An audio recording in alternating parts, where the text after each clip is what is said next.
Good day and welcome to the episode 5 of Building Utilities Show, founded by architect Gerald Harayo. Pizza. I am your host, Almer Leoncin A. Ravina, and today we will be talking about fire safety principles. Now, let's call Miss Maya Andam to introduce us to the topics of this episode. Thank you, Miss Ravina, for introducing me. Now, before we head on to our next topics, let's introduce the remaining presenters of this group.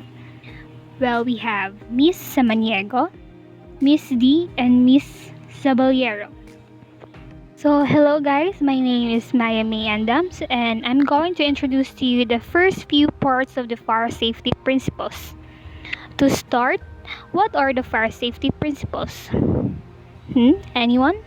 Okay, to answer that question, the fire safety principles are the set of ideas that ensure public safety, promote economic development through the prevention and suppression of all kinds of destructive fires, and promote the professionalization of the fire service as a profession. Right? Right. Okay. For the next topic is related to the fire safety principles. It is about the fire and the fire triangle. So, fire is the rapid oxidation of a material in the exothermic chemical process of combustion, releasing heat, light, and various reaction products. Now, relating to this, the fire triangle or combustion triangle is a simple model for understanding the necessary ingredients for the most fires. Shown here are the components of said fire triangle.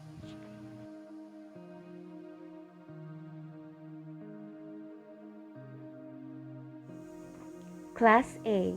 Ordinary combustibles such as wood, paper, rubber, plastic, cloth, and etc.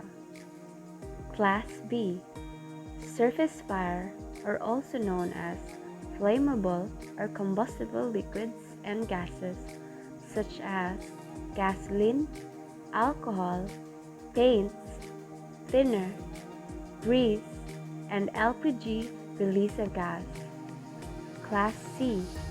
Electrical fire that involves live electrical equipment such as motors, electric fan, air conditioning unit, computer, and etc. Class D. Combustible metals such as aluminum, magnesium, sodium, titanium, and etc. Class K. Kitchen fire involving combustible vegetable or animal oils and fats in cooking equipment. Always remember, use a portable fire extinguisher only if the fire is small. Don't try to suppress a large fire. Run to the nearest exit. And now we are gonna talk about the types of fire extinguishers that are used here in the Philippines. Do you know what they are? If not, let me let you know. Okay, one is the water extinguishers. Water extinguishers are one of the most cost-effective ways to fight Class A fires, those fueled by solid materials such as paper, wood, and textiles. There are 4 different types of water extinguishers: water jet, water spray, water with additives, and water mist or fog. Foam extinguishers, on the other hand, can be used on Class A and B fires. They are most suited to extinguishing liquid fires such as petrol or diesel and are more versatile than water jet extinguishers because they can also be used on solids such as wood and paper. They are not suitable for use on free-flowing liquid fires though. And foam extinguishers have a cream label. You know, the cream color. Yeah, moving forward to powder extinguishers. Powder extinguishers are a good multi-purpose fire extinguisher because they can be used on Class A, B, and C fires. They can also be used on fires involving electrical equipment because they cool the fire so it won't reignite. Powder extinguishers have a blue label. Take a note of that. Carbon dioxide extinguisher or CO2 extinguisher. are ideal for places with a lot of electrical equipment, such as offices or server rooms, because they are safe to use on fires involving electrical apparatus.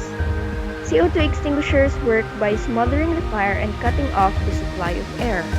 Carbon dioxide extinguishers have a black label. Now, doesn't that sound familiar?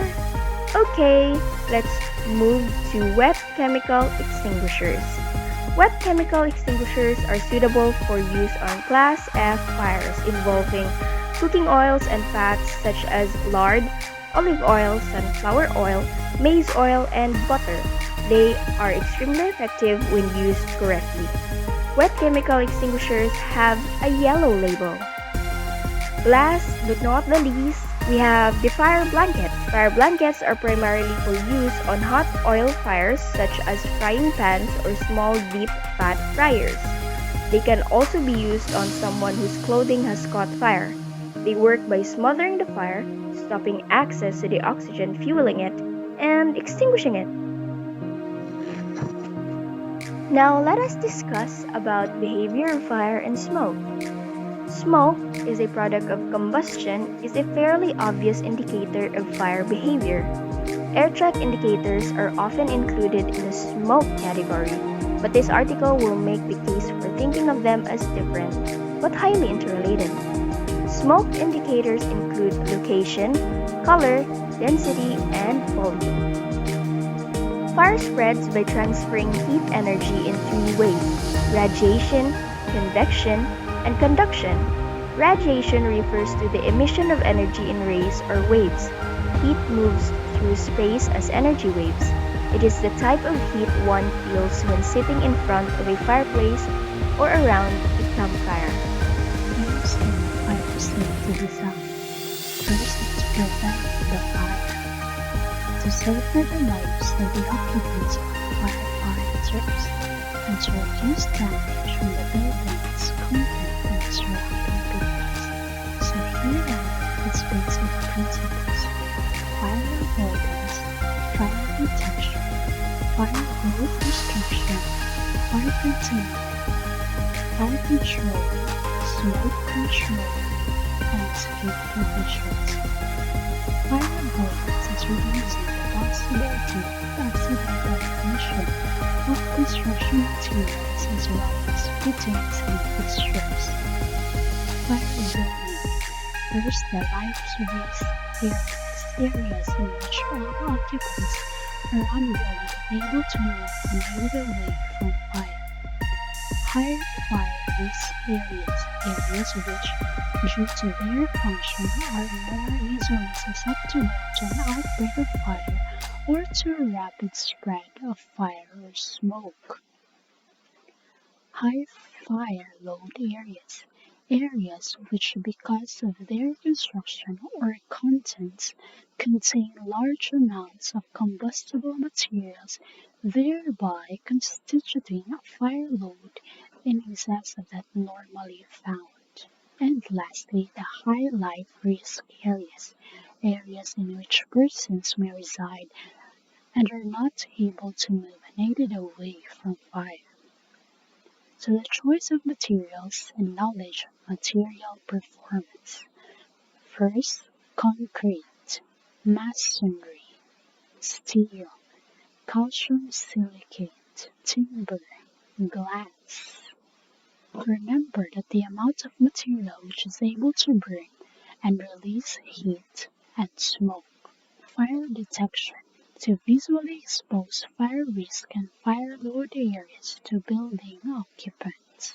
Mechanical fire detection. Manual means of restricting fire growth. Fire extinguisher, water supply, fire blanket, bucket of sand. Sprinkler specifications. Fire containment assumes that measures to control a growing fire may not be successful, hence its maximum size needs to be restricted both to reduce the risk and to allow effective firefighting.